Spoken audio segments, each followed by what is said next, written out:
Well, hello, Young and the Restless Daily Recap fans. Today's daily recap is for Friday, June, June, January 6, 2023. Friday, January 6, 2023.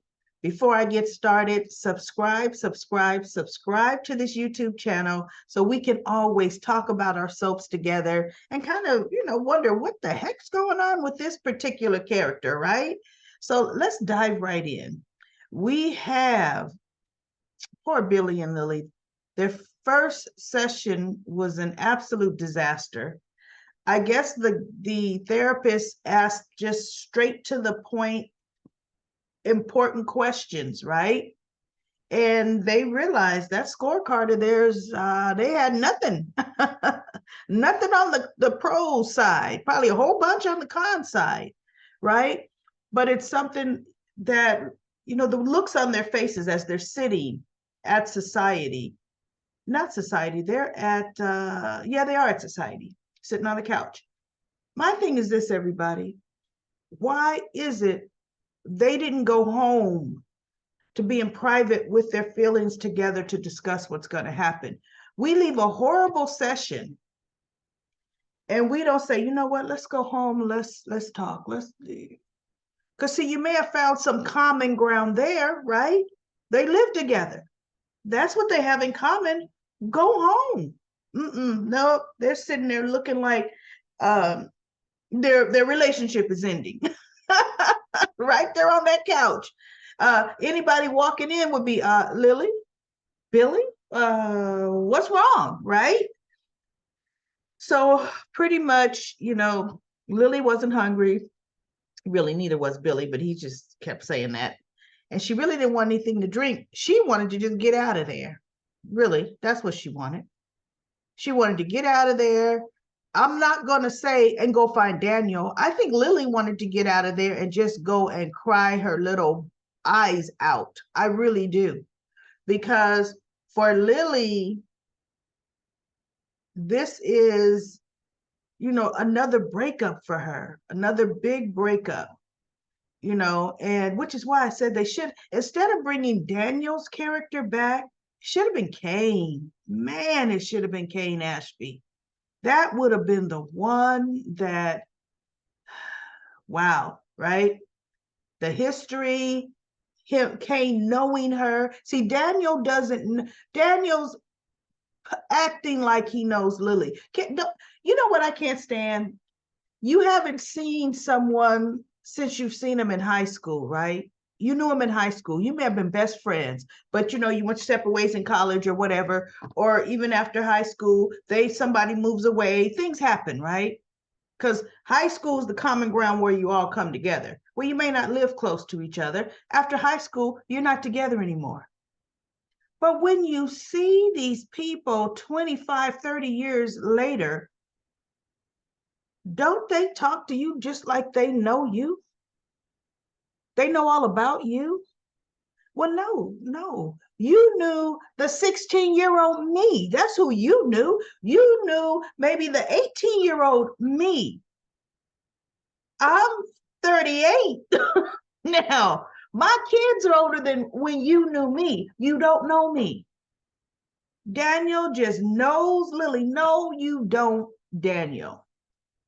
Because I could tell you this, Lily sure don't know you, because you haven't told anybody what you really did to drive Heather and your own child that doesn't want to speak to you away. See, that's why he really didn't call him on Christmas. Wouldn't neither one of them pick up the phone to him. So there's a bigger story that meets the eye there. And unfortunately, Lily's going to fall right into this. Is going to be, here's my prediction for 2023. Devastating year for Lily. Devastating. Daniel's going to be a big disappointment. Chancellor Winters, that poor company. Unless her brother comes in and really saves the day. And then I could still see Devon saving the day and still wanting to split. Because bottom line, he don't answer to Jill, and he don't answer to Lily. So this is going to be a year that now she and Devon's relationship ultimately will survive whatever happens to Chancellor Winters. It'll survive unless something so devastating that she causes Devon to lose the company that he built with Neil. It'll take him a minute to forgive her for that. But Devon has enough money, he don't even need to work. He doesn't. But, come on, he got to keep busy. He's young. But if Devon could forgive Lily for causing, and it was an accident, but still the hurt, but for causing the accident, causing him to lose Hillary and his unborn child, he could forgive her for losing the company. So their relationship will ultimately be okay in the end. So yeah, this the breakup of a couple. And as she's leaving, putting on her coat, Daniel's checking in. So how did it go? I just want to know, how are you okay? She didn't even text back, but come on, tomorrow, Monday's episode, somehow he'll run into her. I wouldn't be surprised if he don't knock on her door. Lily's saying she didn't want to eat, but she'll go to the coffee house ordering something to eat. There we go. And then we had Chance and Sharon. We're already seeing this relationship starting up. He got her to try Ethiopian food for the first time. And then ultimately they ended up saying that they are going to pretty much once a week just try different foods. See, they're not saying we're going to date. No. You know what? Hey, have you had Peruvian? I mean, they're just, right now, this is just something between two friends so that they're not eating alone, because Sharon said for the first time in years, she's actually eating alone. Wow. Now, truth be told, remember that period where Faith, they sent her to boarding school because she had gotten into trouble? Oh, no. Why did Faith go to boarding school? I forget why she went to boarding school, because she got into trouble with the drinking and the bad crowd after she came back from boarding school. I don't think Sharon was with anybody when Faith was at boarding school. I don't know. I can't remember. She's probably in and out of Adam's life back then, messing up his relationship with Chelsea. I'm sure of it, because she was always a thorn in that side. So then we have Kyle and Summer. They finish their conversation. Summer tells his concerns that, you know what? She's uneasy. She don't like the atmosphere. She don't like the, just everything that Diane has brought. I mean, she goes, it's consuming our lives, and I can't, I need a break from this. And so she goes, and Harrison too, Kyle, I need to keep him safe. And he goes, I would never let anything happen to you and Harrison. How could he stop it? How on earth could he stop? Jack can't even stop it. How could Kyle stop it? You have to know. No, I don't have to know nothing, right? And she goes, well, Kyle, come with me. Because he goes, I could kind of see why you want to go, because truthfully be told, I get tired too. He says, but no, I could not leave my mother here. See, everything, my mother, it's my mother. And so she goes, he says, and your mother is the one that brought Stark here. And Summer said, don't bring my mother into this. And I was like, yes, finally. She goes, yeah, ultimately, yeah, my mother did make the call, but don't think for one moment Stark wouldn't have found Diane all on his own. Yes, he would have. So we're not gonna, she goes, I'm not dumping all this on my mother. And then he goes, no, I'm just saying, you know what, Summer? I don't want to fight. She goes, no, I don't either. He goes, because if it was one thing, it's another, the tension between our moms and this and that, and you've been under a lot. He says, but he still didn't even give Diane, though, any monicum of responsibility in any of it. He really didn't. But Summer backed him off of blaming everything on Phyllis. See, before she would take it and let him say, and yeah, what my mom did is inexcusable. No, don't you bring her up. Don't bring her into this, because this person your mother was involved with. this criminal, and he would have found her easy. So, and Summer still doesn't even know the whole truth about what she doesn't know that Diane stole and spent his money. They never told her that. So anyway, they end up kissing. He goes, Summer, I love you so much. You're my whole world. And, I just hate to see you in this state. Whatever, Kyle. Ugh. So she goes, look, Kyle, if you are absolutely adamantly against me going, then I won't go. Harrison and I won't go. Because she's still saying Harrison. Oh, Harrison and I won't go. But if you understand what I'm saying and see some merit in it, tell me now, because I need to pack. I need to pack so we can get on a plane. So the decision hadn't been made. We shall see, right? We'll see what happens. And now we have boring Nick. Oh, Sally. And she has the paper we're talking about first trimester right there on her desk. And it is her desk. She was working, sitting there, actually working. He just pops in, So she crumbles it up and throws it in the trash. And he's like, oh, well, what was that? She goes, I'm working on pitches. And that, those are bad because she did more than one piece of paper. And he goes, well, let me see. I can help you. And I'm like, don't you ever think you're going to dig in my trash? So she goes, no. Once we get the pitches down, then I may come to you. But she's like, no, those are bad pitches. I don't need you to see them. And I was thinking, because Sally don't have a problem popping up at Newman with her iPad saying, here's my business plan. Can you look it over? You're the most experienced person I know. So yeah, Nick, let me dig in your tray. Get out of here with that. No.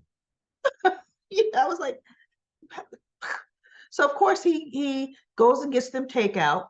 They can't even eat the food before she gets him into bed because she's just so busy trying to prove she's not ghosting him and everything's okay. So she sleeps with him. And they were fast forward, all of that. I sure did. I didn't even want to see that. But that was it. Nothing else earth-shattering. Oh, how could I forget this part? Now we have Diane and Stark. They're at Noah's Club talking. And she's just trying to pull the wool over his eyes. And and he goes, no, you have to put some skin in the game. You have to pass my test and prove your loyalty. And so she goes, well, what do you want me to do? Oh, something that if it gets found out, you have as much to lose as I have to lose. He said, because right now I'm the only one with something really to lose, and that's my freedom. Because first they were talking about doing stuff, internationally. And he goes, look, you go do it. Because I have a parole officer I have to check in with. And I said, oh, we're finally mentioning he has a parole officer. Because truth be told, you're not supposed to leave the state while you're on parole. He's not from Genoa City at all, to where he made arrangements. Well, let me go home and serve out the rest of my parole, as if they would do that. But sometimes I guess, I don't know, maybe special arrangements can be made. I don't know about parole, but whatever. All I know is you're not supposed to leave the state. So he brought up parole, and I thought, well, at least they're acknowledging he is still on parole. So then they decide they're going to do something in town. And then he says, oh, I like this club. I could really do some money laundering through here. And she's like, no, you don't want to use this club. The owner of this club is Noah Newman. He has very powerful family. Victor Newman is his grandfather. You do not want Victor Newman at all in your business. And then he goes, sounds to me like you're backing out of the deal. She goes, no, I'm just trying to let you know the danger, the scrutiny you would undergo trying to do anything here. And watch, they sit in society, eat lunch, and he'll say, this place is sweet. I could do some money laundering here. No. This place is owned by Abby Newman, Victor Newman's daughter. Nope, don't want it. Nope. Oh, okay. So then they go to Crimson Lights. He said, you know what, this little coffee house, this little place is booming. I could do some money laundering here. No, no, no, no. This place is owned by Sharon Newman. Okay. Sharon is the mother of Victor Newman's grandchildren. Nope.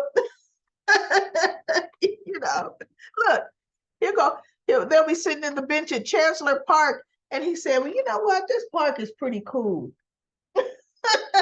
No, no, no, no, no.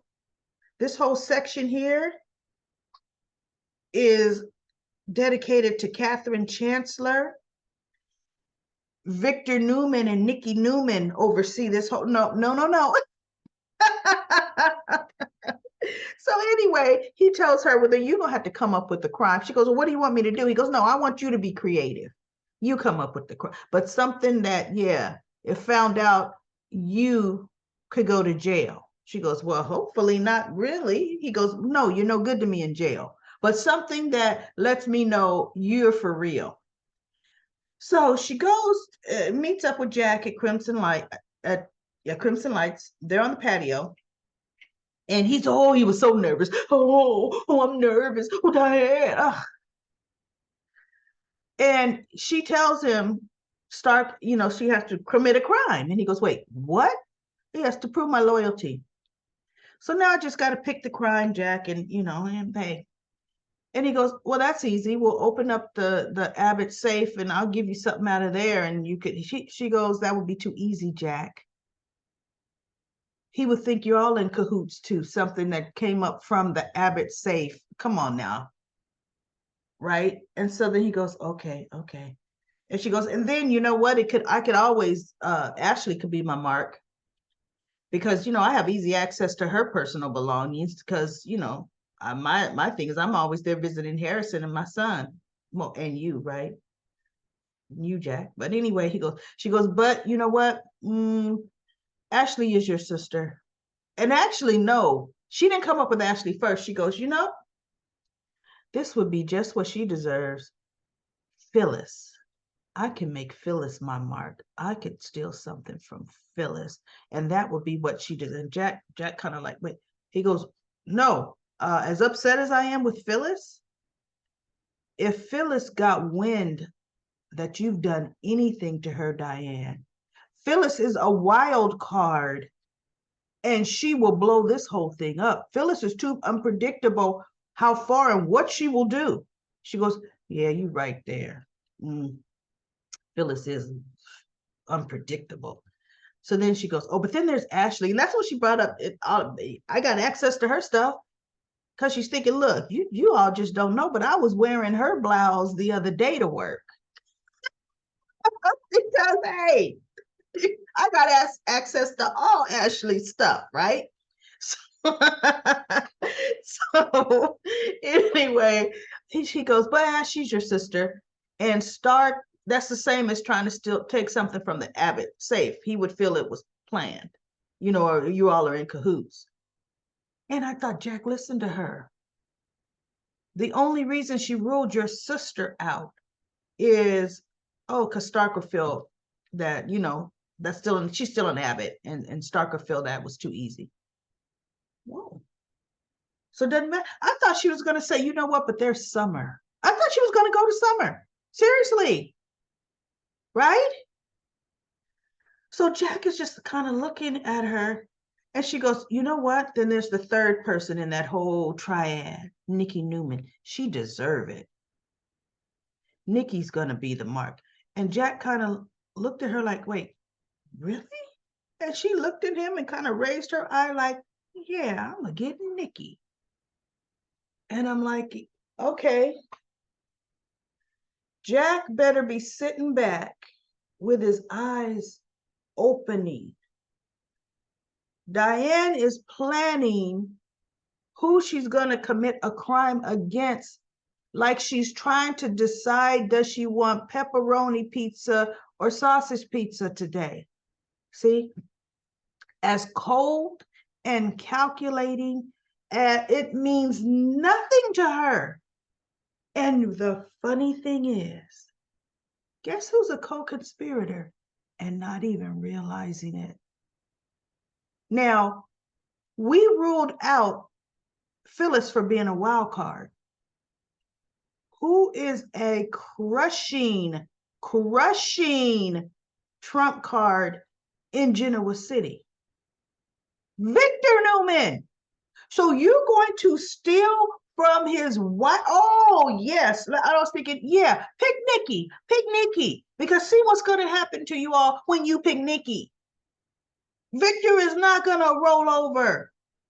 And Jack is a co-conspirator on a crime against his ex-wife, against his longtime friend. They may be on the outs, but they were still friends. Because he'll say, well, we had to do it. I had to protect Diane. I had to protect my son. Oh, this is going to be so good. How and this is exactly bringing Phyllis's prophecy to light. She says she is going to drag you all down, all of you. And it's exactly what you're going to get. And that's exactly what's happening. The only person that doesn't know anything. So Summer doesn't. Yes, indeed, Summer does know Diane is playing Stark. Yes, she does. She doesn't know that Diane has to commit a crime. See, they're not going to tell her all of that, right? Because guess who Nikki Newman is to Summer? That's her grandmother. There would be no way on this world that Summer would allow and agree for her grandmother to be the mark. No way, Jose, whatsoever. So this is getting interesting. It's getting good. It's getting so stupid and ridiculous. I can't wait for Kyle and Jack to get the most egg on their faces as possible. Can't wait. So let's go to Comment Corner. LaShanta says, I want to know Princess Lily's reaction. She is so naive. She will not trust herself. She will not trust herself because first Nate, now Audra. And remember, Audra was the one telling her, trust no one. Trust no one. Trying to tell her not to trust her own brother, right? She dismissed Devon, shows how weak-minded she is. It's all about Jill. Tucker's foul, but I agree with him. Devon needs his company back. How he doing, Ashley? Sleeping with that steak. I know he's sleeping with Audra, still professing his love for Ashley, right? And then Annette says, Neil raised a smart man. Diane has me confused. Diane is just leading them all down. Oh, I can't wait. And see, we never even know what Diane's real plan was because like Diane is saying, oh, that's an easy mark, easy target. They won't see me coming. I'm that good. Well, yeah, you were that good, Diane. You were that good. Libby says, I was gum-smacked that Lily was such an arrogant jerk towards Devon. She deserves Daniel because I definitely think he's up to something too. Me too. And not up to something wanting to bring a bad project, but up to something personally. That's what I think about Daniel. Glad Devon held back from taking Tucker's offer for help. Looks like he'll learn of Tucker's scheme soon. Tucker is really nasty when he's not trying to manipulate someone. Ashley is becoming my favorite. Subscribe. Thank you so much, Libby, for mentioning subscribe. And then Annette says, agree. And is Diane for real? Oh my goodness, I don't know what to say about Diane. Libby, let's see. Libby's answering. Annette says, I think she and Jeremy are in cahoots for real. You know what? We're gonna see. We're gonna see. We got to see how cahoots they are because Jeremy wouldn't have her doing this test, though. You know what I mean? I don't know. I honestly don't know where that particular storyline is going to go. What are they doing with that? Where are they going with the whole Diane and Jeremy Stark situation? But either way, Jack and poor Kyle are going to have the worst egg on their faces, and good for them. Good for them. So, with that being said, everybody, that is my daily recap for Friday, January the 6th, 2023, for the Young and the Restless. Everybody have a wonderful weekend, and I will be back on Monday.